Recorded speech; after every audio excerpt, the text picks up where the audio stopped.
My wife Laura and I had been married for 10 years, and every Sunday we made it a tradition to have dinner at our favorite restaurant with our 6-year-old son Liam.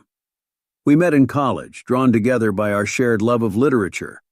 Those early days were filled with long talks, mutual support through tough exams, and the spark of young love. Over the years, our bond grew stronger, or so I thought. But looking back, I realized there were signs that something was amiss, signs I chose to ignore. Laura was always a bit of a social butterfly, enjoying her nights out with friends and colleagues from work. I never minded. I trusted her completely. Our Sundays were sacred, though, and it felt like nothing could disrupt this family tradition. But lately I noticed Laura's behavior had started to change subtly. She was more distracted, her phone never left her hand, and she often seemed lost in thought. Still, I chalked it up to stress from her demanding job in marketing. One particular Sunday stood out in my memory.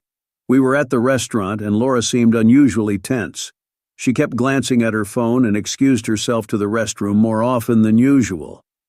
I asked her if everything was all right, and she brushed it off with a tired smile, saying she was just feeling a bit under the weather. I let it go, not wanting to spoil our evening, but a nagging feeling settled in my gut. The following week, I decided to surprise Laura by picking her up from work and taking her to a different restaurant for dinner. As I walked into the lobby of her office building, I saw her getting into a car with a man I didn't recognize. They were laughing and seemed very comfortable with each other. My heart sank, but I convinced myself it was just a harmless lift home from a colleague. Despite these growing suspicions, I never expected what was to come. Laura and I continued our Sunday dinners, but the atmosphere was different. There was a distance between us that I couldn't bridge. I tried to ignore it, focusing instead on making Liam laugh and ensuring he enjoyed his meals. But each week the feeling of unease grew stronger. One day the pieces started to fall into place. I had taken the day off work and decided to surprise Laura at the restaurant where we usually had our Sunday dinners. I wanted to make a reservation for a special anniversary dinner, hoping to rekindle the romance between us. As I walked in, I saw Laura sitting alone at a table, her eyes glued to the entrance. She didn't notice me. I watched from a distance as the waiter, someone we knew well from our many visits, approached her. He leaned in close, whispered something in her ear, and then walked away with a smirk. Laura glanced around nervously before getting up and heading toward the restroom. My heart pounded in my chest as I followed her, my mind racing with possibilities. I reached the restroom just in time to see her slip inside. My blood ran cold as I realized what might be happening. With a mix of anger and dread, I pushed open the door to the restroom, determined to get to the bottom of this. What I found would shatter my world and force me to confront the reality I had been trying so hard to avoid. The restroom door creaked as I pushed it open, and my pulse quickened with each step I took. The sound of my heartbeat filled my ears, drowning out the bustling noise of the restaurant. As I ventured further inside, the quiet murmurs of conversation from a nearby stall confirmed my worst fears. I crept closer, trying to make out the voices. "Are you sure he suspects nothing?" The waiter's voice was unmistakable, laced with a casual confidence that made my skin crawl. "I'm positive. He has no clue," Laura responded, her tone both reassuring and annoyed. "Just make sure you keep your distance tonight. We can't afford any mistakes." A surge of anger and betrayal swept through me, my hands trembling as I clenched them into fists. The reality of the situation was setting in, and the person I had trusted most was standing on the other side of that door, conspiring with another man. My thoughts raced, replaying every moment we had shared, trying to understand how it had come to this. Suddenly the door opened and the waiter stepped out, nearly bumping into me. His eyes widened in shock, and for a split second, we both froze. Then without thinking, I grabbed him by the collar and shoved him against the wall. "What the hell is going on here?" I demanded, my voice shaking with rage. Laura emerged from the stall, her face a mix of horror and guilt. "William, please, it's not what it looks like," she stammered, stepping toward me with her hands raised in a placating gesture. "Not what it looks like?" I echoed incredulously, my grip on the waiter tightening. "I think it's exactly what it looks like, Laura." The waiter squirmed under my grasp, trying to free himself. "Let go of me, man. This isn't the place for a scene," he said, attempting to sound authoritative but failing miserably. Ignoring him, I turned my full attention to Laura. How long, Laura? How long have you been lying to me? How long have you been sneaking around with this waiter? Laura's eyes darted around the room, searching for an escape from the situation. It just happened, okay? It wasn't planned. I didn't mean for it to go this far. How far has it gone? I shot back, feeling a hollow ache in my chest. How long have you been betraying me? She hesitated, her silence speaking volumes. My grip on the waiter's collar loosened and I let him go, taking a step back to steady myself. The magnitude of her betrayal was overwhelming and I struggled to keep my composure. The waiter, seeing his chance, straightened his uniform and tried to regain some semblance of control. Look, man, it's just a fling. No need to blow things out of proportion. Just a fling? I repeated, my voice dangerously low.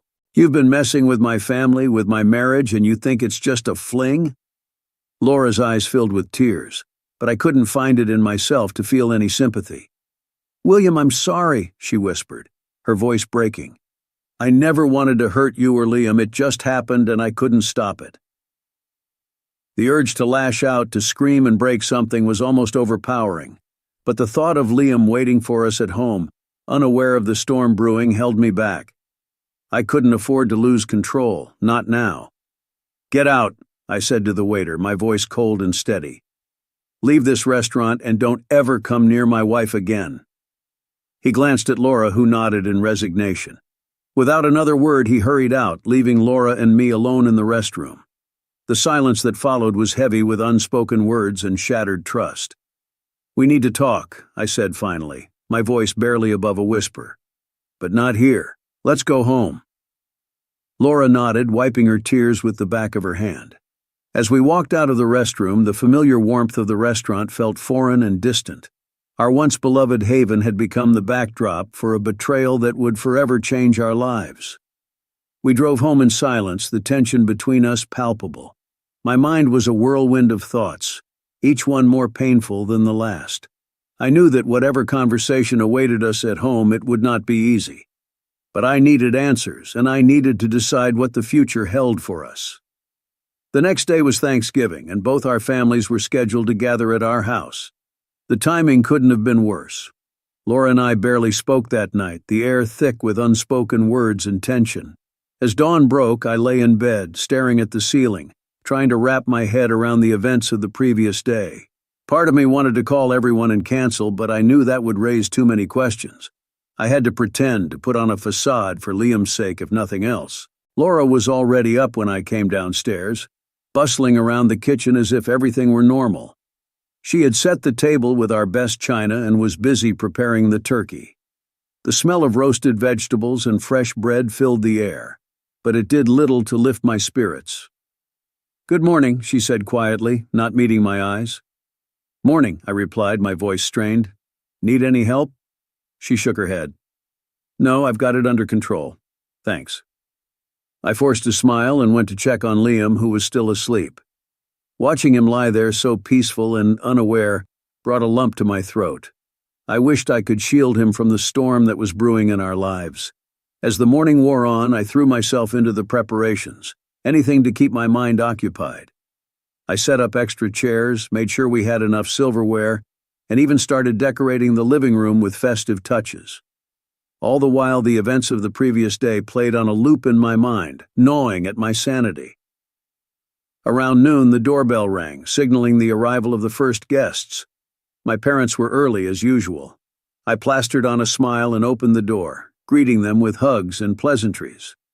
Happy Thanksgiving, Mom, Dad, I said, hoping my voice didn't betray the turmoil inside me. Happy Thanksgiving, William, my mom replied, pulling me into a tight embrace. Everything looks wonderful. You've both done a great job. Thanks, Mom, I said, stepping aside to let them in. Next came Laura's parents, followed by her sister and her family. Each arrival brought a new wave of forced smiles and strained small talk. I could see the same tension in Laura's eyes, though she did her best to hide it. We were both actors in a tragic play, desperately trying to keep up the illusion for the sake of our loved ones. As we gathered around the table for the traditional Thanksgiving meal, I took my seat at the head with Laura on my right and Liam on my left. My father offered to say grace, and we all bowed our heads. His words were filled with gratitude and hope, but I couldn't focus. My mind was elsewhere, trapped in the restroom from the day before. Dinner was a blur of conversation and laughter. I tried to engage, to participate in the joy that everyone else seemed to be feeling, but it was like swimming against a powerful current. My thoughts kept drifting back to the betrayal, the lies, and the uncertainty of what lay ahead.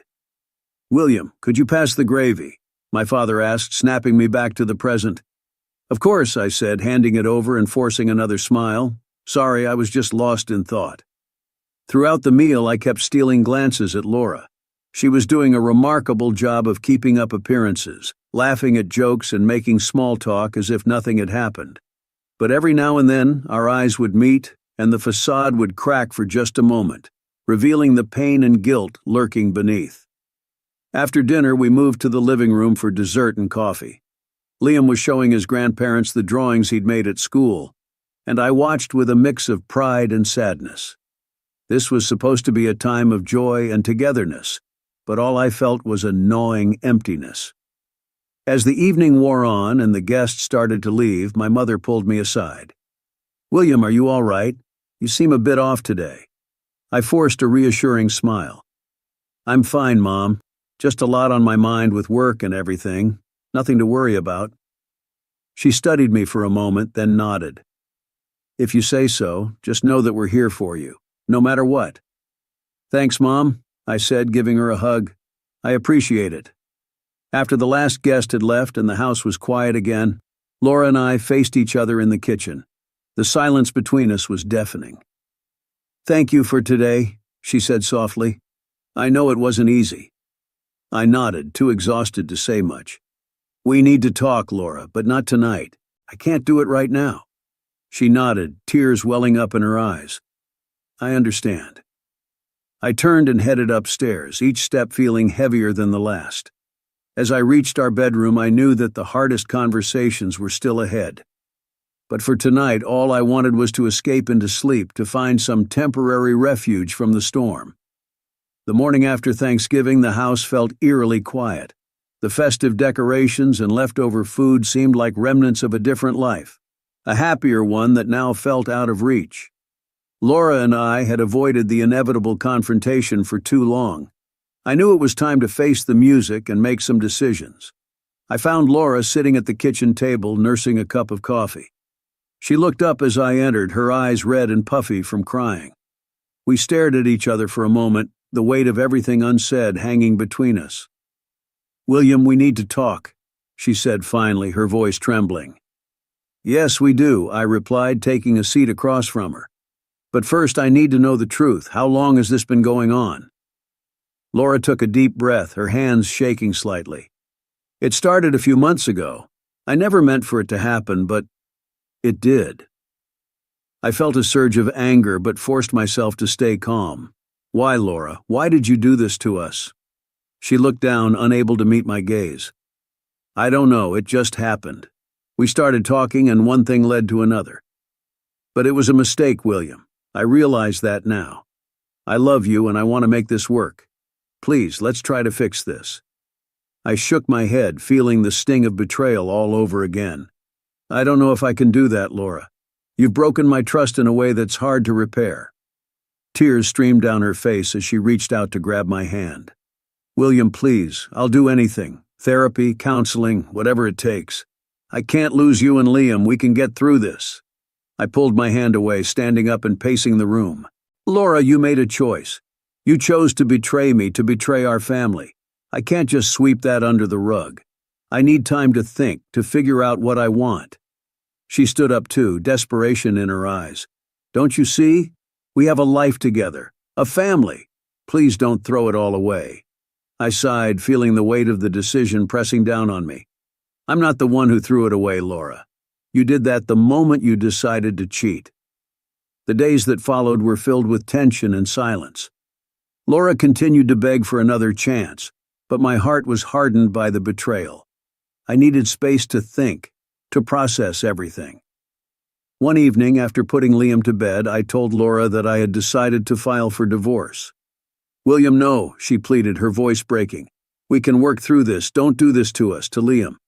"I'm sorry, Laura," I said, feeling a mix of anger and sadness. "But I can't live like this. I can't pretend everything is okay when it's not." Her expression changed, a flash of anger replacing the desperation. "If you do this, I'll make sure you regret it," she said, her voice cold. "I'll tell the court that you cheated on me, that you've been neglecting Liam. I'll make sure you lose everything." I stared at her in shock. "What are you talking about? You know that's not true." She shrugged, a bitter smile on her lips. "Courts believe what they want to believe, William. I'll make sure they see things my way. You'll be lucky if you get to see Liam at all." The threat hung in the air, and I felt a chill run down my spine. I took a sit. "Why would you do that, Laura? Why would you hurt Liam just to get back at me?" "Because I won't let you take him from me," she said, her eyes blazing with determination. "I'll do whatever it takes to keep my family together." I shook my head, feeling a mix of disbelief and anger. "You're willing to destroy everything, to lie and manipulate just to keep control." "I don't have a choice," she said, her voice trembling. "I can't lose Liam. I can't lose you." The realization hit me hard. Laura was willing to go to any lengths to keep her version of our family intact, even if it meant destroying my relationship with Liam. I knew I had to protect myself and my son from the fallout. "Laura, this isn't the way to fix things," I said, trying to keep my voice steady. "You're only making it worse." She crossed her arms, her expression defiant. "I won't let you take him from me, William. You can try to fight me, but I promise you I won't back down." I felt a sense of despair wash over me. The woman I once loved was now a stranger, someone willing to lie and manipulate to get her way. I knew I had to prepare for a battle not just for myself, but for Liam. The days that followed were a blur of legal consultations and painful conversations. I gathered evidence, prepared my case, and steeled myself for the fight ahead. Laura's threats echoed in my mind, but I was determined to protect my relationship with Liam. In the weeks that followed, the house that was once a haven of love and warmth became a battlefield of tension and strategy. I spent my days consulting with lawyers and gathering evidence, determined to counter Laura's threats and protect my relationship with Liam. Every night, the silence between Laura and me grew heavier, filled with the weight of unspoken accusations and looming conflicts. I knew that this wasn't just about me anymore. This was about Liam, and ensuring he had a stable, loving environment despite the storm tearing our family apart. I couldn't let Laura's threats become a reality. My focus became clear. I had to fight not just for custody, but for the truth to prevail. One afternoon, I met with my attorney, Emily. She was sharp, experienced, and known for her no-nonsense approach. I needed someone like her on my side. "William, we need to gather as much evidence as possible to counter her claims," Emily said, her voice steady and professional. "Do you have any documentation, texts, or emails that can support your case?" I nodded, handing over my phone and a folder filled with printed texts and emails. "I've compiled everything I could find. There's nothing incriminating against me, and these messages show Laura's frequent absences and questionable behavior." Emily flipped through the documents, her brow furrowing in concentration. "This is good, but we need more. Witnesses, character references, anything that can paint a clear picture of your role as a father and her recent behavior." I thought for a moment, then said, "Our neighbors, the ones we've known for years. They've seen me with Liam almost every day. They can testify to my involvement in his life." "Perfect," Emily replied, making a note. "We'll also need to consider a psychological evaluation. It can show that you're a stable and fit parent. Laura's threats to use false information could backfire if we present a solid case." As we discussed strategy, a sense of determination grew within me. I had felt lost and betrayed, but now I had a purpose, a goal to work toward. I left Emily's office feeling more hopeful than I had in weeks. Back at home, the tension was palpable. Laura avoided eye contact, focusing on Liam and pretending everything was normal. But every now and then our gazes would meet, and the unspoken conflict would flare up between us. One evening, as I was helping Liam with his homework, Laura entered the room. She watched us for a moment, her expression unreadable. "William, can we talk?" she asked, her voice softer than it had been in days. I looked up, wary but willing to listen. Sure. She led me to the living room, away from Liam's ears. I don't want this to get ugly, she said, her voice trembling. I said things out of anger, and I regret it. Can't we find a way to settle this without dragging Liam through a court battle? I sighed, feeling a mix of frustration and sorrow. Laura, I don't want a war either, but you threatened to take Liam away from me. You threatened to lie, to manipulate the truth. How am I supposed to trust you after that? She looked down, tears welling up in her eyes. I was scared, William. I still love you, and the thought of losing everything just made me panic. But I don't want to hurt Liam. He needs both of us. Then we need to be honest and fair, I said firmly. If you truly want what's best for Liam, we need to work together, not against each other. Laura nodded slowly, wiping her tears. You're right, I'm sorry for everything. Let's try to find a way to co-parent amicably. It was a start, but I knew it wouldn't be that simple. Trust had been shattered, and rebuilding it would take time if it was even possible. But for Liam's sake, I was willing to try. The next few weeks were a delicate dance of cooperation and cautious steps. Laura and I attended mediation sessions, trying to hammer out a fair custody arrangement. We agreed to alternate weeks with Liam, ensuring he spent ample time with both of us. We also decided to seek counseling, not necessarily to save our marriage, but to learn how to navigate this new, painful chapter of our lives as co-parents. As Christmas approached, I could see the strain this was putting on Liam. He was too young to understand the full scope of what was happening, but he sensed the tension. I made it my mission to ensure his holiday season was as joyful as possible, filling our days with decorating, baking cookies, and watching festive movies. One evening, as we sat by the fire, Liam snuggled up to me and asked, Daddy, will Santa still come if we don't all live together? My heart ached at his innocence. Of course, buddy. Santa will always come as long as we believe in him. And no matter what, Mommy and Daddy will always love you. His eyes brightened a little, and he hugged me tightly. I love you, Daddy. I love you too, Liam, I whispered, holding him close. Christmas came and went, and despite the underlying tension, it was filled with moments of genuine joy and togetherness. Laura and I managed to put aside our differences for Liam's sake, creating a semblance of normalcy amid the chaos. As we moved into the new year, I felt a renewed sense of hope. The road ahead was uncertain and filled with challenges, but I was determined to face them head-on. For Liam, for myself, and for the chance to build a new, stronger future. Just as the new year was beginning to offer a sliver of normalcy, an unexpected twist disrupted our fragile peace. My boss called me into his office one Monday morning, his expression serious. William, I need to talk to you about something important, he began, gesturing for me to take a seat. Sure, what's up? I asked, trying to keep my tone casual despite the unease settling in my stomach. We've landed a major client on the West Coast, and they need someone on site to oversee the project for the next few months. Your name came up as the best fit for the job. I blinked, taken aback. The West Coast? But that's across the country. What about my responsibilities here? We've considered that, and while it's a significant change, this is a huge opportunity for both you and the company. We need someone with your expertise, William. It won't be easy, but it's a chance to advance your career. My mind raced.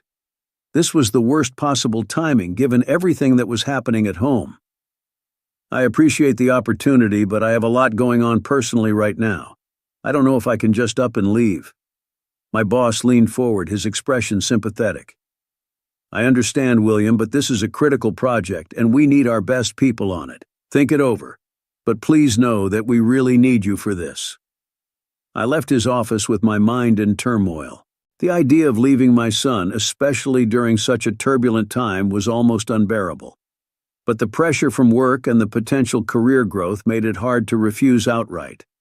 That evening I sat down with Laura after putting Liam to bed. I need to talk to you about something, I began, feeling the weight of the decision pressing down on me. Sure, what is it? She asked, her expression wary. I've been offered a business trip to the West Coast. They want me to oversee a major project for the next few months. It's a big opportunity, but the timing is terrible. Laura's eyes widened. The West Coast? That's a long way. I know, I said, running a hand through my hair. I don't want to leave Liam, especially now, but I also don't want to jeopardize my career. I'm torn, Laura. She sighed, her shoulders slumping. It's not ideal, but maybe it's for the best. It might give us some space to sort things out. I can handle things here with Liam. I was surprised by her willingness to cooperate, but also wary. Are you sure?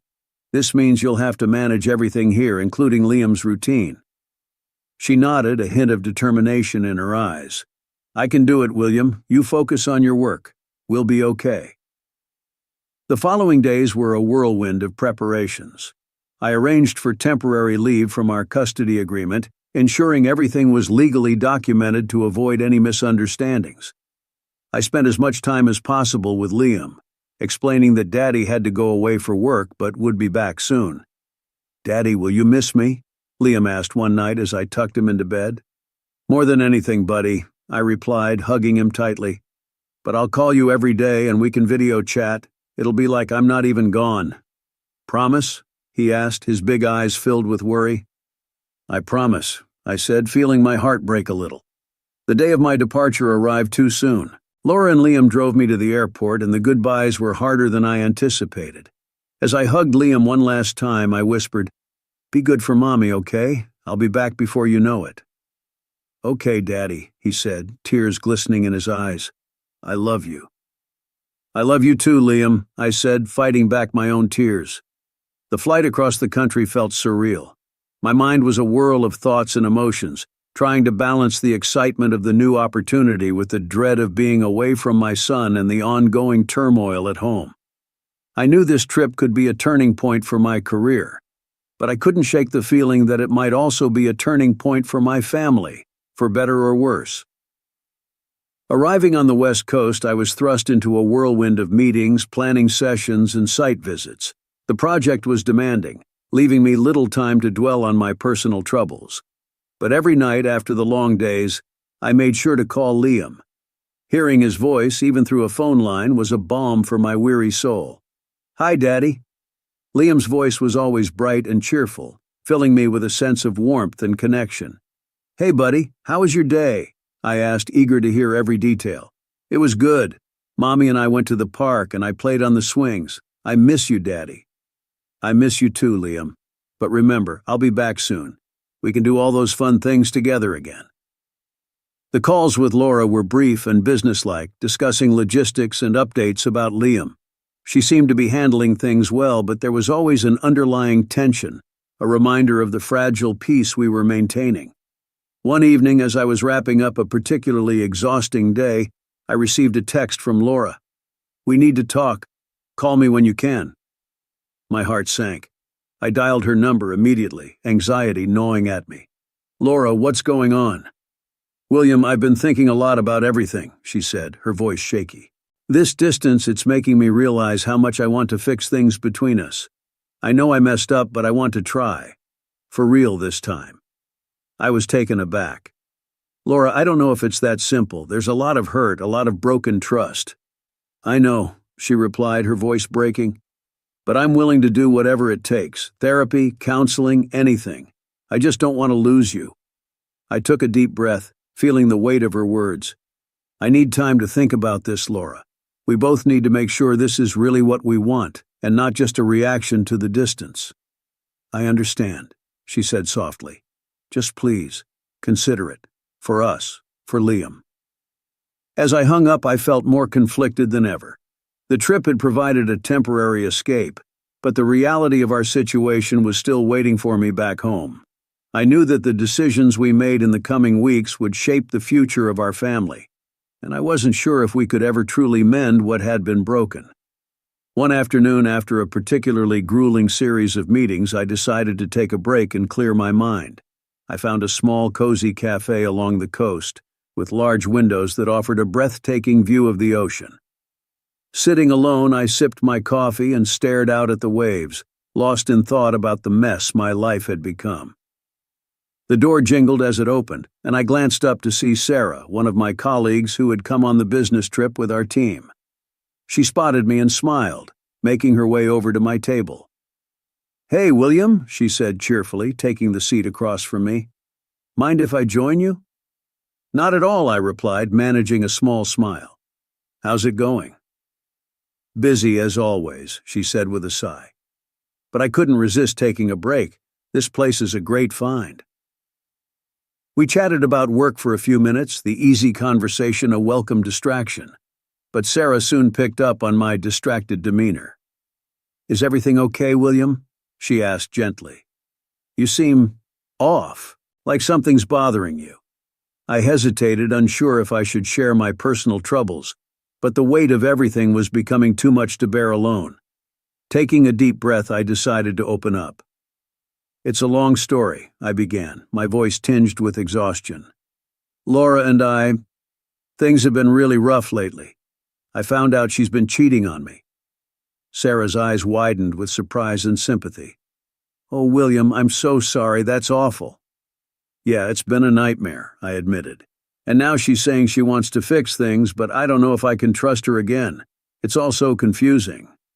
Sarah reached across the table, placing a comforting hand on mine. "You're going through a lot. If you ever need someone to talk to, I'm here." "Thanks, Sarah," I said, feeling a bit lighter from sharing my burden. "How about we take a break from all this?" she suggested.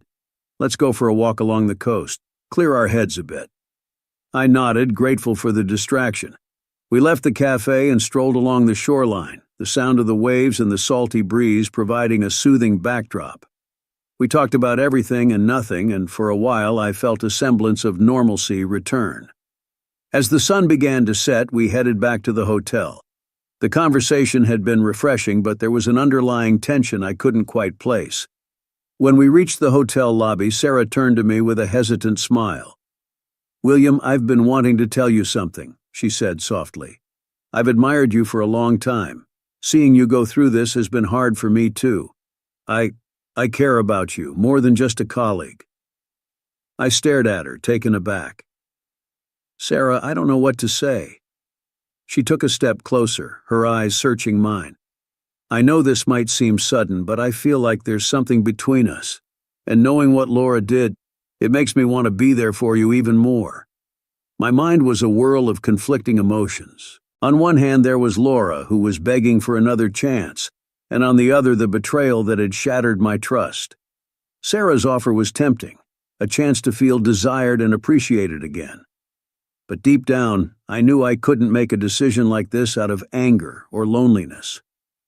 "Sarah, I appreciate everything and I do care about you, but I'm still trying to figure things out with Laura. It wouldn't be fair to anyone if I rushed into something right now." She looked disappointed but nodded in understanding. "I get it, William. You're a good man and I respect that. Just know that I'm here for you, no matter what." "Thank you, Sarah," I said sincerely. "That means a lot." She smiled, though there was a hint of sadness in her eyes. "Take care, William. And remember, if you ever need to talk or just need a friend, I'm here." With that, she gave me a gentle hug and went to her room. I stood in the hallway for a moment, grappling with the swirling thoughts in my head. The temptation had been real, but so was my commitment to finding the right path forward for myself and Liam. As I walked back to my room, I felt a sense of clarity. Despite the chaos and the heartache, I knew I had to make decisions based on what was best for Liam and my own integrity. The journey ahead was still uncertain, but for the first time in a while, I felt a sliver of hope that I could navigate it with my head held high. The next few days were a whirlwind of work. The project on the West Coast demanded my full attention, leaving me little time to dwell on the turmoil back home. However, in the quiet moments between meetings and site visits, my thoughts inevitably drifted back to Laura, Liam, and the mess that awaited my return. One evening, as I was wrapping up a call with the team, my phone buzzed with a message from Laura. "Can we talk? It's important." My heart sank. I couldn't ignore it, no matter how much I wanted to. I found a quiet corner in the hotel lobby and dialed her number. "William," she answered, her voice sounding small and tired.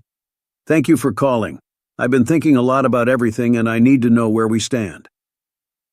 "Laura, I've been thinking too," I replied, my voice steady. "But it's hard to figure things out from so far away. We need to be honest with each other if we're going to have any chance at fixing this."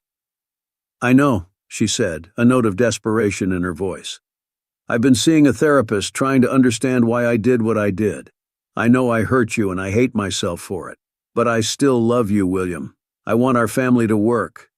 I sighed, feeling the weight of her words. "I appreciate that you're trying, Laura. But trust is a fragile thing. It's not something that can be rebuilt overnight." "I understand," she said softly. "But I'm willing to do whatever it takes. I just need to know if you're willing to try too." I paused, considering my response. "I think we both need time, Laura. Time to heal and to figure out what we really want. I don't want to make promises I can't keep." She was silent for a moment, then said, "All right. I'll give you the time you need. Just know that I'm here waiting and hoping." "Thank you," I said, feeling a mix of relief and sorrow. "We'll talk more when I get back." After hanging up, I felt a sense of resolve. Laura's words had touched me, but I knew that actions spoke louder than words. Both of us had a long way to go before we could even think about reconciliation. The next day, I decided to take a break from the constant grind of work. Inspired by the walk with Sarah, I rented a bike and took a ride along the coast. The fresh air and the rhythmic sound of the waves provided a much-needed escape. As I pedaled, I thought about what it would take to rebuild my life, with or without Laura. When I returned to the hotel, I found a package waiting for me at the front desk. It was from my parents, who had heard about the business trip and wanted to send a care package. Inside were homemade cookies, a letter from my mom, and a drawing from Liam. The sight of his crayon scribbles brought a lump to my throat. Later that evening, as I sat in my room, I called my parents to thank them. My mom answered, her voice warm and comforting. "William, we're so glad you called. How are things going out there?" "It's been busy, Mom," I said, trying to keep my tone light. "But I'm managing. Thanks for the package. It was just what I needed." "We're always here for you, son," she said. "And remember, no matter what happens, you have a family who loves you." "I know, Mom. Thank you," I said, feeling a surge of gratitude. "Can I talk to Liam?" "Of course, he's right here," she said, and I heard her call Liam to the phone. "Daddy!" Liam's voice was filled with excitement. "Hey, buddy, how's it going?" I asked, my heart lifting at the sound of his voice. "I made a new friend at school today, and Grandma and I baked cookies. I saved some for you when you come home." "That sounds great, Liam. I can't wait to see you and try those cookies." We talked for a few more minutes before Liam had to go to bed. After we hung up, I felt a renewed sense of determination. This was what I was fighting for, the chance to be the best father I could be for Liam. Over the next few weeks, I threw myself into the project, working long hours, but also taking time to reflect on what I wanted for my future. I continued my evening bike rides along the coast, finding solace in the simple act of movement and the beauty of the ocean. Sarah remained a supportive presence, respecting my boundaries, but always there if I needed a friend. We shared a few more walks and talks, but the line between us remained clear. I appreciated her understanding and the space she gave me. As the project neared completion, I knew it was time to face the next chapter of my life. I had made progress, both professionally and personally, but the real work lay ahead back home. It was time to return and confront the reality of my situation. On the flight back, I felt a mix of anticipation and apprehension. I knew that the path forward wouldn't be easy, but I was ready to face it head on. For Liam, for myself, and for the chance to rebuild my life with integrity and strength. When I landed and stepped off the plane, I took a deep breath, feeling the familiar air of home. It was time to take the next step, to face Laura, and to find a way to move forward, whatever that might look like. As I drove home from the airport, I felt a sense of calm resolve. No matter what lay ahead, I knew I had the strength to face it. And with that thought, I turned onto my street, ready to begin the next chapter of my journey. When I returned home, the house felt strangely quiet. Laura greeted me at the door, but her demeanor was different from our last conversation. She looked tense and upset, her eyes avoiding mine. "Hi, William," she said softly, forcing a smile. "How was your trip?" "It was productive," I replied, watching her closely. "How are you? You seem off." She shook her head, brushing off my concern. "I'm fine. Just tired, I guess. It's been a lot to handle with you gone." I nodded, but I could tell there was more to it. "All right, let's talk later. I need to unpack." As I went through my suitcase, my mind kept drifting back to Laura. Something was definitely wrong. She had sounded hopeful on the phone, but now she seemed distant and troubled. I decided to give her some space, hoping she would open up when she was ready. That evening, as we sat down for dinner, the silence between us was palpable. Liam chatted about his day at school, blissfully unaware of the tension. After putting him to bed, I found Laura sitting on the couch staring blankly at the TV. "Laura, we need to talk," I said gently, sitting down next to her. "I can tell something's bothering you." She sighed, her shoulders slumping. "It's nothing, William, really." I placed a hand on her arm. "Please, Laura, I can't help if I don't know what's going on." She looked at me, her eyes filled with a mix of guilt and frustration. "It's just complicated. I don't want to drag you into it. We're in this together," I insisted. "Whatever it is, we'll face it together." Laura took a deep breath, finally meeting my gaze. "All right, the waiter. He came by a few days ago. He's been calling and texting nonstop, trying to get me to leave you and go with him. He keeps reminding me of the times we spent together, trying to convince me that I'll be happier with him." Anger flared within me, but I kept my voice calm. "What did you tell him?" "I told him to stop, that I'm trying to fix things with you," she said, her voice trembling. "But he's persistent. He won't take no for an answer." "Where is he now?" I asked, feeling a surge of protectiveness and determination. "I don't know," she admitted. "He said he'd be around and that he wouldn't give up." I stood up, my mind racing. "All right, I'll handle this. He has no right to disrupt our lives like this." "William, please be careful," Laura said, worry etched on her face. "I don't want things to get worse." "I won't do anything reckless," I assured her. "But I need to make it clear to him that he's not welcome in our lives." The next day, I decided to find the waiter and put an end to his interference. I went to the restaurant where he worked, determined to confront him. As I walked in, the familiar surroundings felt different, tainted by the knowledge of what had transpired here. I spotted him near the bar, chatting with a colleague. When he saw me, his expression shifted from surprise to annoyance. He walked over, a smug look on his face. "William," he said coolly, "what brings you here?" "We need to talk," I said, keeping my tone steady. "Outside." He glanced around, then nodded, following me out to the parking lot. Once we were alone, I turned to face him. "You need to leave Laura alone," I said, my voice firm. "She's made it clear that she doesn't want anything to do with you." He smirked, leaning against a car. "You think you can just walk back into her life and everything will be fine? She deserves better than you." "That's for her to decide," I replied, trying to keep my anger in check. "She's chosen to try and fix things with me. You need to respect that." "Respect?" he scoffed. "Like you respected her? If you were so perfect, she wouldn't have come to me in the first place." His words stung, but I didn't let them show. "We all make mistakes, but she's trying to make things right. You need to back off." He stepped closer, his eyes narrowing. "Or what? You'll make me?" I stood my ground, meeting his gaze. "If you continue to harass her, I'll involve the authorities. This is your warning. Stay away from my family." For a moment he looked like he might argue, but then he shrugged, backing off.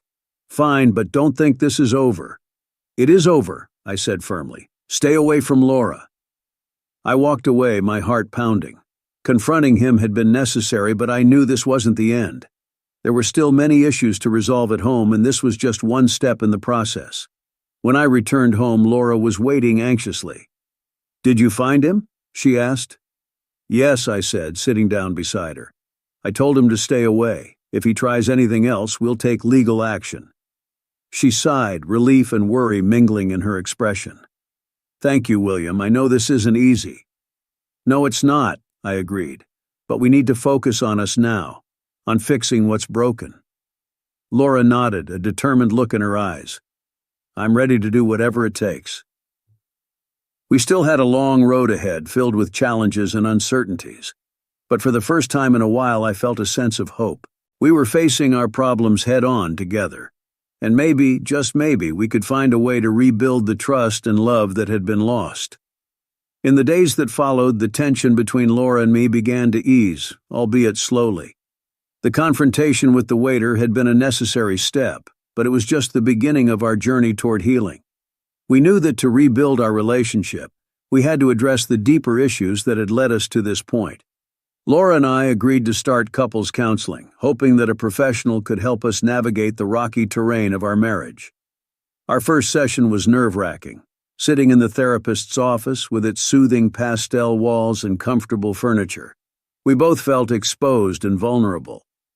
"Welcome, Laura and William," the therapist, Dr. Harris, greeted us warmly. "I'm glad you've taken this step. It's a sign that you both want to work on your relationship. Let's start by talking about what brings you here." Laura glanced at me and I nodded, encouraging her to speak first. She took a deep breath and began. "I made a terrible mistake. I betrayed William's trust and I regret it deeply. I want to make things right, but I don't know how to start." Dr. Harris nodded, her expression compassionate. "Acknowledging the mistake is an important first step, Laura. Trust is fragile, and rebuilding it takes time and effort from both partners." I spoke next, my voice steady but filled with emotion. "I feel hurt and betrayed, but I also believe that our marriage is worth fighting for. We have a son who needs us, and I want to find a way to move forward." Dr. Harris guided us through the session, encouraging us to communicate openly and honestly. It was difficult, but also cathartic. We talked about the pain, the anger, and the underlying issues that had been festering for years. By the end of the session, we felt a glimmer of hope that perhaps, with time and effort, we could rebuild our broken relationship. Back at home, we made a conscious effort to spend more quality time together as a family. We planned outings with Liam, played board games, and even started cooking meals together. These small moments of normalcy helped to strengthen our bond, reminding us of the love and connection that had brought us together in the first place.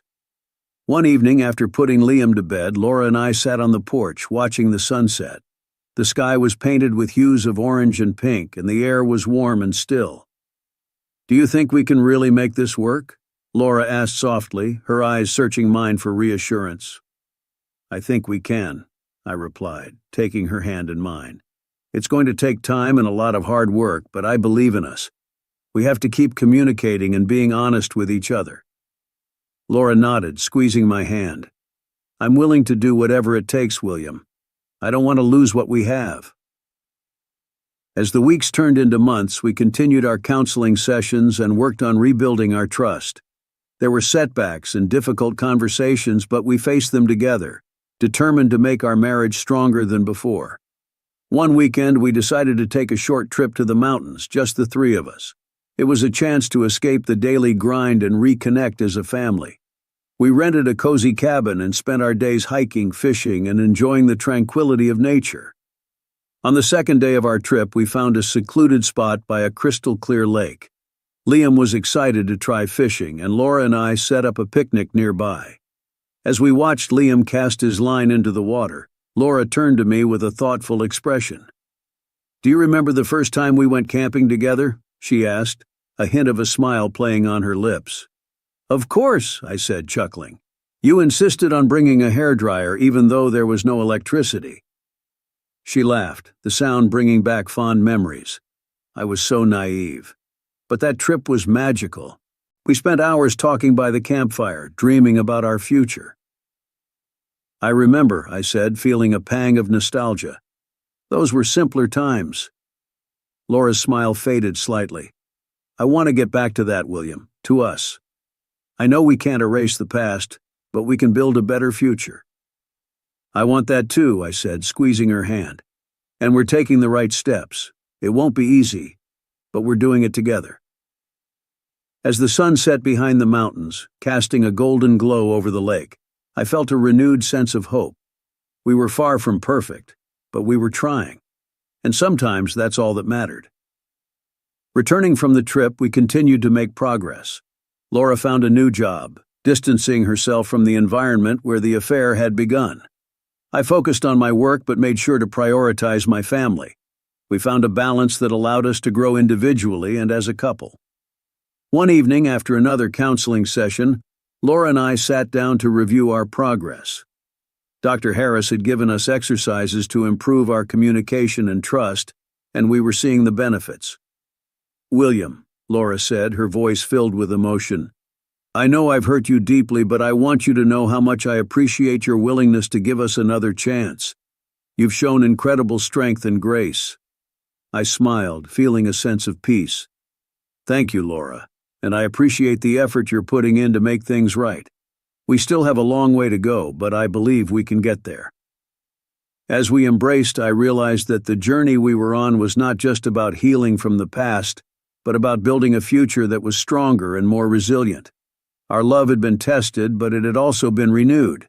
In the end, it was the small moments of connection, the shared laughter, and the commitment to growth that kept us moving forward. We had faced the storm and emerged on the other side, ready to embrace whatever came next. The road ahead was still uncertain, but for the first time in a long time I felt hopeful. We were a family bound by love, determination, and the belief that we could overcome anything together. Returning home from our rejuvenating trip to the mountains, I felt a renewed sense of hope for our future. The time away had given us the opportunity to reconnect as a family, and I believed we were on the right path to healing. But the peace we had found was abruptly shattered the next morning. As I stepped outside to grab the newspaper, I froze in shock. Our car, parked in the driveway, was covered in bright red paint. The word cheater was scrawled across the hood, and beneath it, in smaller letters, was written, "Your Tilly." My heart pounded in my chest as I called out to Laura. She came running, and her gasp of horror mirrored my own feelings. "What? Who did this?" she stammered, her eyes wide with disbelief. "I have a pretty good idea," I said grimly, thinking of the waiter. "He's trying to stir up trouble, to make you think I've been unfaithful." Laura's face paled, her eyes filling with tears. "William, why would he do this? Why would he go to such lengths?" "He's desperate," I replied, anger and frustration coursing through me. "He wants to break us apart, and this is his way of planting doubt in your mind." Laura shook her head, wrapping her arms around herself. "But Tilly, who is she? Why would he use that name?" "I don't know, Laura," I said, trying to keep my voice calm. "It's a lie. You know I haven't been unfaithful." She looked at me, torn between disbelief and fear. "But how can I be sure? After everything that's happened, how can I trust that this is just a trick?" I took a deep breath, stepping closer to her. "Because I'm telling you the truth. We've been working so hard to rebuild our trust, and you have to believe me. This is just a desperate attempt to tear us apart." Laura stared at the car, her expression conflicted. "I want to believe you, William, but it's so hard with everything that's happened. Seeing this, it just brings back all the doubt and pain." "I understand," I said softly, placing a hand on her shoulder. "But we can't let him win. We have to stay strong and trust each other." She nodded slowly, wiping away her tears. "You're right, we can't let him get to us. But it's so hard, William." "I know it is," I said, pulling her into a hug. "But we're in this together. We'll get through it." After a long embrace, we called the police to report the vandalism. The officer who arrived took our statement and assured us they would investigate, but I knew it would be difficult to prove anything without solid evidence. Once the police left, we spent the rest of the morning cleaning the car. The paint was stubborn, but with some effort we managed to scrub it off. It was a tedious and frustrating task, but it also gave us time to talk. "William," Laura said as she wiped a streak of paint from the windshield, "I'm sorry for doubting you. It's just, after everything, I'm still so scared of being hurt again." "I understand, Laura," I said, my voice gentle, "and I'm sorry that my past actions have made you feel this way. But I promise you I'm committed to making this work." She smiled faintly, her eyes reflecting both hope and fear. "I believe you, and I'm committed too. We just have to keep working on it." We finished cleaning the car, and by the time we were done, the sun was high in the sky. Despite the frustration and anger the incident had caused, I felt a sense of resolve.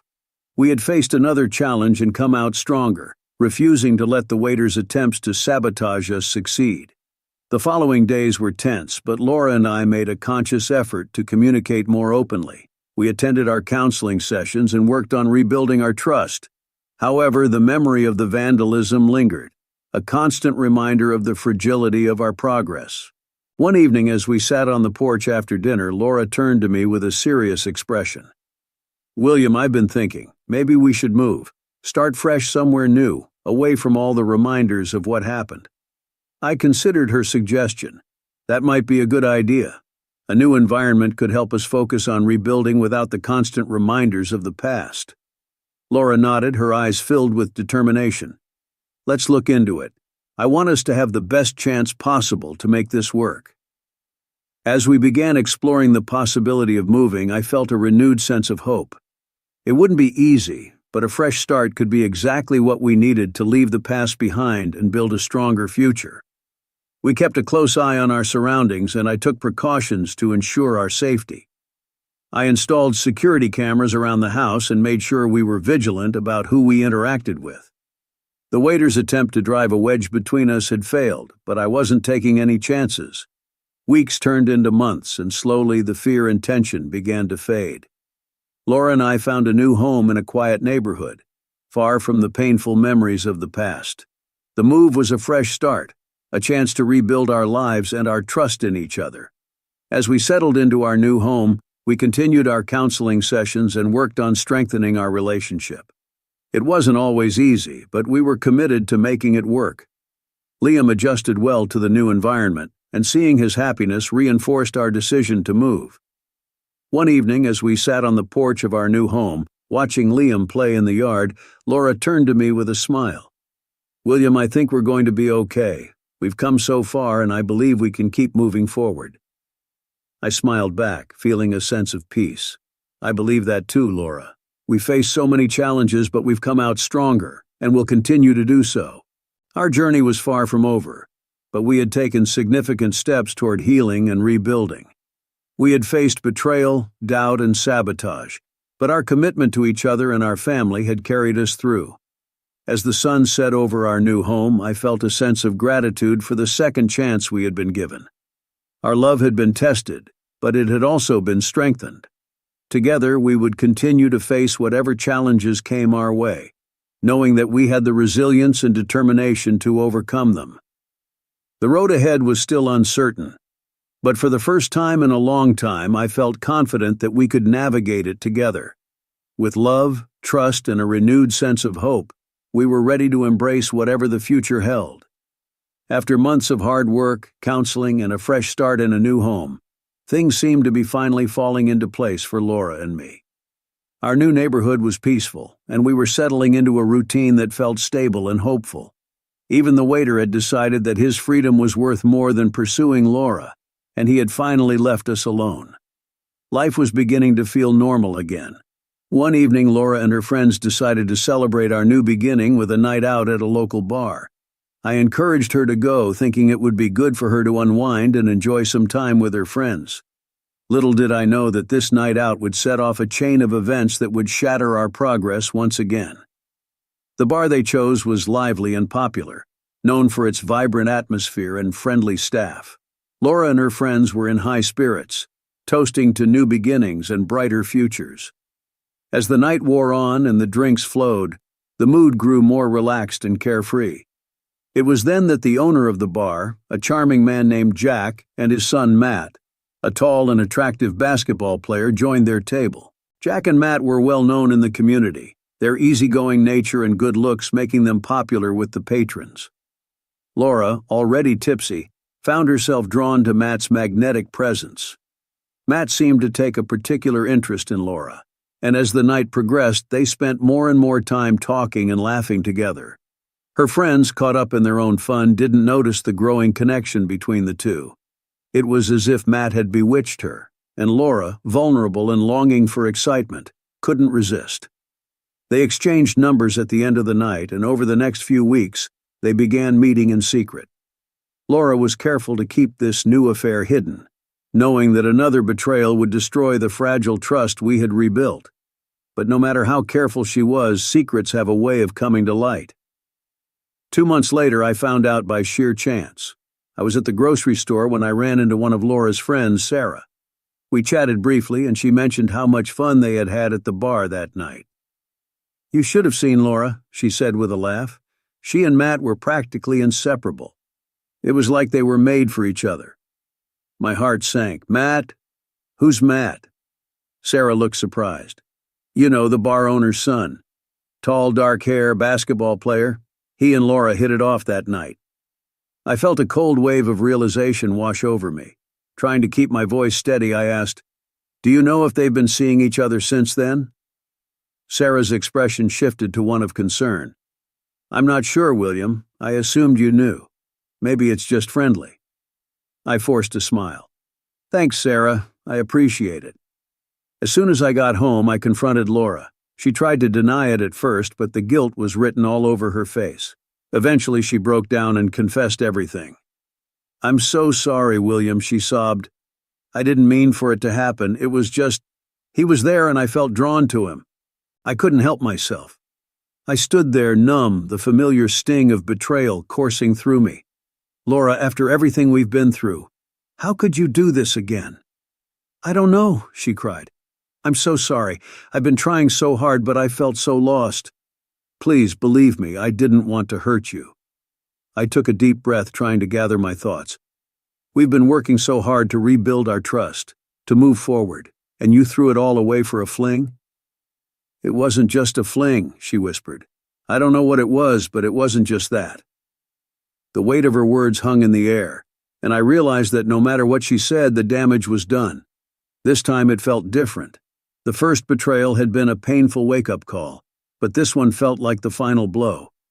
"I need some time to think," I said, my voice hollow. "I don't know if I can do this again." Laura nodded, tears streaming down her face. "I understand. I'm so sorry, William. I love you, and I want to make this right. But I understand if you can't forgive me." As I walked out of the house, I felt a mix of anger, sadness, and exhaustion. The fresh start we had worked so hard for now felt tainted, and I wasn't sure if our relationship could survive another betrayal. Over the next few days, I stayed with a friend, trying to process everything. I spoke with our therapist, seeking guidance and clarity. The pain of Laura's actions was overwhelming, but I needed to make a decision for myself and for Liam. When I finally returned home, Laura was waiting, her eyes filled with remorse. "William, I'm willing to do whatever it takes to fix this. Please just give me one more chance." I looked at her, my heart heavy. "Laura, I don't know if I can. Trust is something that once broken is almost impossible to fully repair. I need to think about what's best for Liam and for myself." She nodded, her expression resigned. "I understand. Just know that I love you and I'm truly sorry." As we sat in silence, the weight of the decision before me pressed down. The road ahead was uncertain, and I knew that whatever path I chose, it would not be easy. But I was determined to find a way forward, for Liam's sake, and for my own. In that moment, I realized that sometimes love isn't enough. Trust, respect, and commitment are just as crucial, and without them, even the strongest love can falter. The journey ahead would be challenging, but I was ready to face it with a renewed sense of determination and clarity. In the weeks following Laura's second betrayal, the atmosphere at home was thick with tension and uncertainty. Laura was visibly distraught, but her attempts to apologize and make amends felt hollow. Matt, unlike the waiter, had seemingly lost interest in her after their encounter, adding to her sense of guilt and worthlessness. It was a painful reminder of how fragile our efforts to rebuild had been. Feeling lost and desperate for guidance, I decided to reach out to an old friend from high school, Matthew. Matthew and I had been close during our school years, and I remembered how he had gone through a similar experience of betrayal. His girlfriend in the 11th grade had cheated on him, and he had managed to cope and move on with remarkable resilience. We met at a quiet cafe downtown. As I walked in, Matthew stood up to greet me with a warm smile. He hadn't changed much over the years, still possessing the same calm and reassuring presence that had made him such a good friend. "William, it's been too long," he said, pulling me into a hug. "How have you been, man?" I sighed, giving him a tired smile. "I've been better, Matthew. A lot's happened, and I really need your advice." We sat down, ordered our drinks, and I began to recount everything that had transpired. Matthew listened intently, nodding occasionally and letting me pour out my heart. When I finished, he leaned back in his chair, thoughtful. "Man, you've been through the ringer," he said sympathetically. "I'm really sorry to hear all this." "Yeah, it's been rough," I admitted. "I just don't know what to do anymore. I thought we were making progress, but now it feels like we're back to square one. I don't know if I can go through this again." Matthew took a sip of his coffee, considering his words. "I get it. Betrayal cuts deep, and it's hard to move past it. When it happened to me, I felt like my whole world had been turned upside down. But you know what helped me the most?" "What?"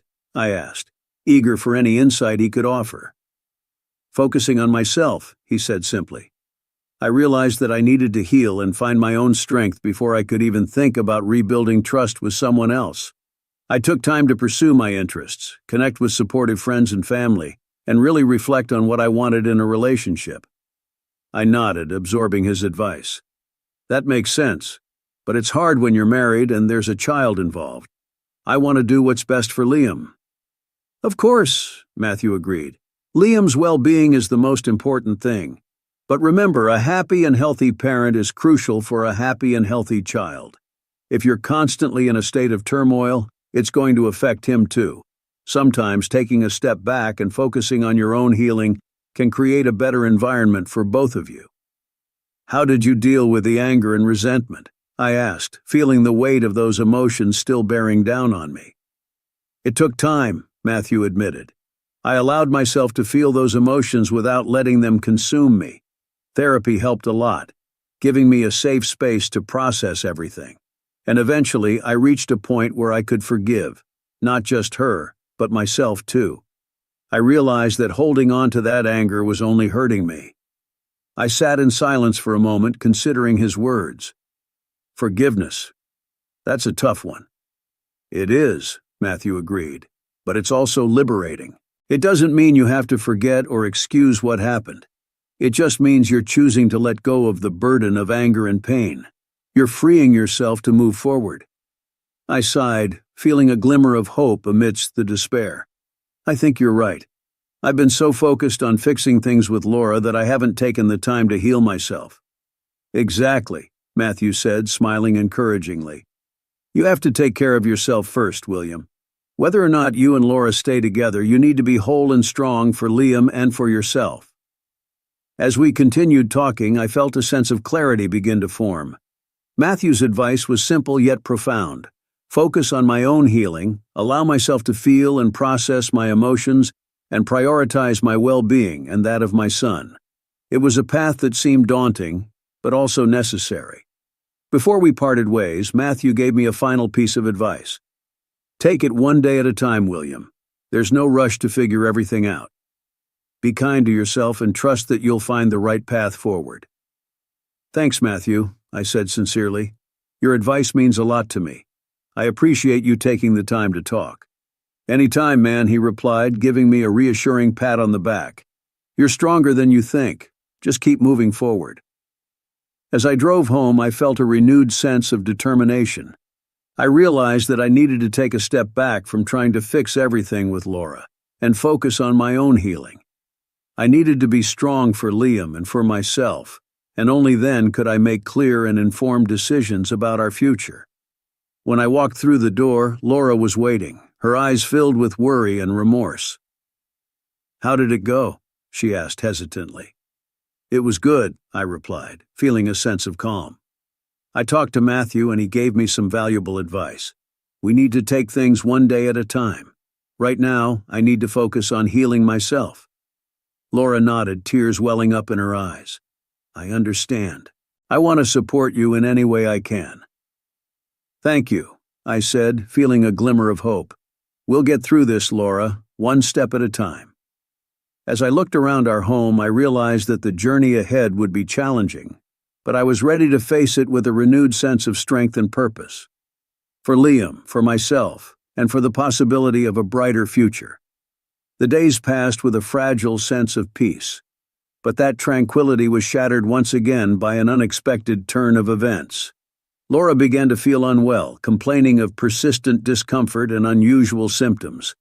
She initially brushed it off as stress or a minor illness, but when the symptoms worsened, she finally went to see a doctor. A week later, Laura sat me down, her face pale and her eyes filled with a mixture of fear and shame. "William, I need to tell you something," she began, her voice trembling. "I went to the doctor and they found something." My heart sank. "What is it, Laura? What's wrong?" She took a deep breath, tears welling up in her eyes. "I have an STD. Matt convinced me not to use protection, saying it would make things more intense, and now I've developed complications." The weight of her words hit me like a punch to the gut. Complications? What kind of complications? "The doctor said it's serious," she whispered. "I need treatment, and it's going to be a long process. I'm so sorry, William. I never wanted this to happen." I felt a mix of anger, sadness, and a deep sense of betrayal. But despite everything, I knew I couldn't turn my back on her. She was the mother of my child, and she needed help. "We'll get through this, Laura. But you need to follow the doctor's orders and take care of yourself." Laura nodded, tears streaming down her face. "Thank you, William. I don't deserve your kindness, but I'm so grateful for it." The next few weeks were incredibly challenging. Laura's condition required frequent visits to the doctor, medication, and careful monitoring. I found myself taking on more responsibilities at home, caring for Liam and supporting Laura through her treatment. It was exhausting, but I knew it was necessary. One evening, as I was preparing dinner, Laura called out from the living room, "William, can you help me with something?" I wiped my hands on a towel and went to her side. She was sitting on the couch looking frail and tired. "What do you need?" I need some help getting comfortable," she said, her voice weak. "It hurts to move around too much." I gently helped her adjust her position, making sure she was comfortable. "Is that better?" She nodded, a small smile of gratitude on her lips. "Thank you, William. I don't know what I would do without you." As I returned to the kitchen, I felt a pang of sorrow. Our relationship was far from perfect, and the betrayals had left deep scars. But seeing Laura in such a vulnerable state reminded me of the vows we had taken to support each other in sickness and in health. Despite everything, I couldn't abandon her now. Over time, Laura's condition began to improve. The treatments were working and she slowly regained her strength. Throughout this ordeal, our conversations became more open and honest. We talked about our fears, our hopes, and the mistakes we had made. It was painful, but it was also necessary for our healing. One evening, after putting Liam to bed, Laura and I sat down to talk. "William, I want to thank you for everything you've done," she said, her eyes filled with sincerity. "I know I've hurt you deeply, but your support means the world to me." "I did it for Liam and because it's the right thing to do," I replied. "But Laura, we need to be honest with ourselves. Our relationship has been through so much, and I don't know if we can go back to what it was." She nodded, tears welling up in her eyes. "I understand. I've been doing a lot of thinking, and I realize that I need to work on myself. I need to be a better person for Liam and for myself." "I think that's a good idea," I said softly. "We both need to focus on healing, individually and together. Maybe some time apart would help us figure things out."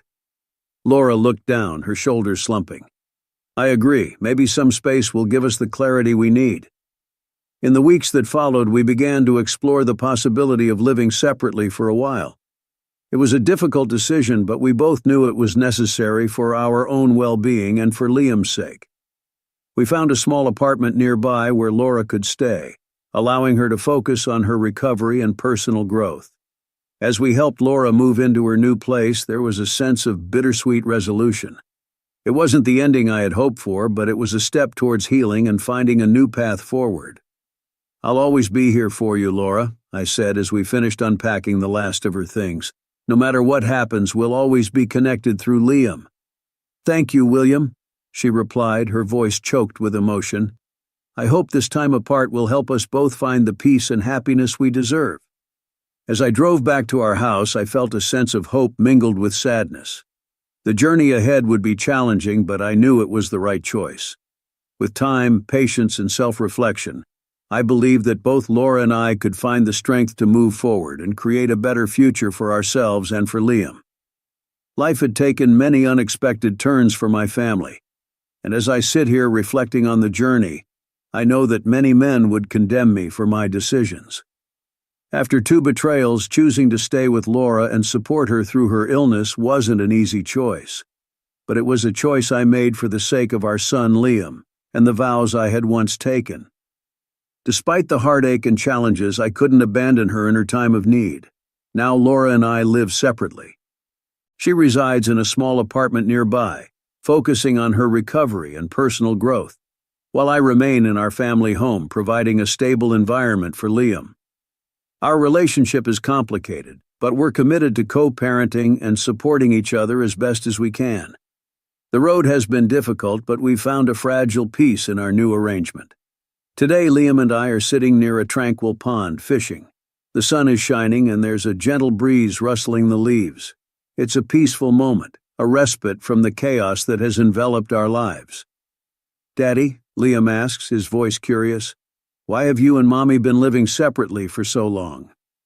I take a deep breath, feeling the weight of his question. It's a conversation I've known we would have eventually, but finding the right words is challenging. I want to be honest without burdening him with too much information. "Well, buddy," I begin, choosing my words carefully, "sometimes grown-ups go through difficult times.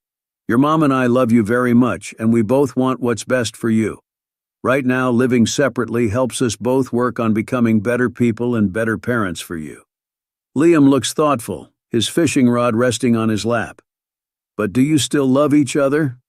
I smile gently, touched by his innocence. "Love can be complicated, Liam.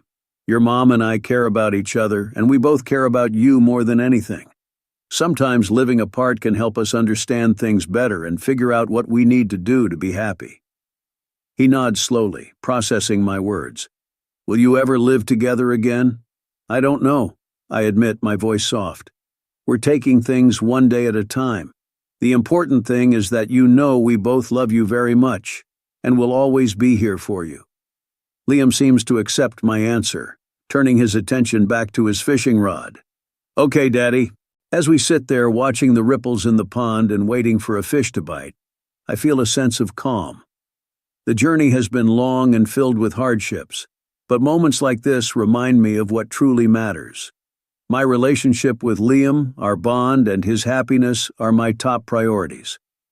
Despite the betrayals and the pain, I've chosen a path that feels right for me. Staying with Laura, even though we live separately, is a testament to the complexity of love, forgiveness, and commitment. It may not be the traditional path, and many might judge my decisions, but it's a path that allows for healing, growth, and the possibility of a brighter future. As the sun sets over the pond, casting a warm glow over the water, I feel a sense of hope. The future is uncertain, but with patience, understanding, and love, I believe we can navigate whatever comes our way. For Liam, for myself, and for the possibility of reconciliation and healing, I am ready to face whatever challenges lie ahead. And so, as we reel in our lines and pack up our fishing gear, I take Liam's hand, feeling grateful for this moment of peace and connection. We walk back home, knowing that while the road may be tough, we're moving forward together, one step at a time.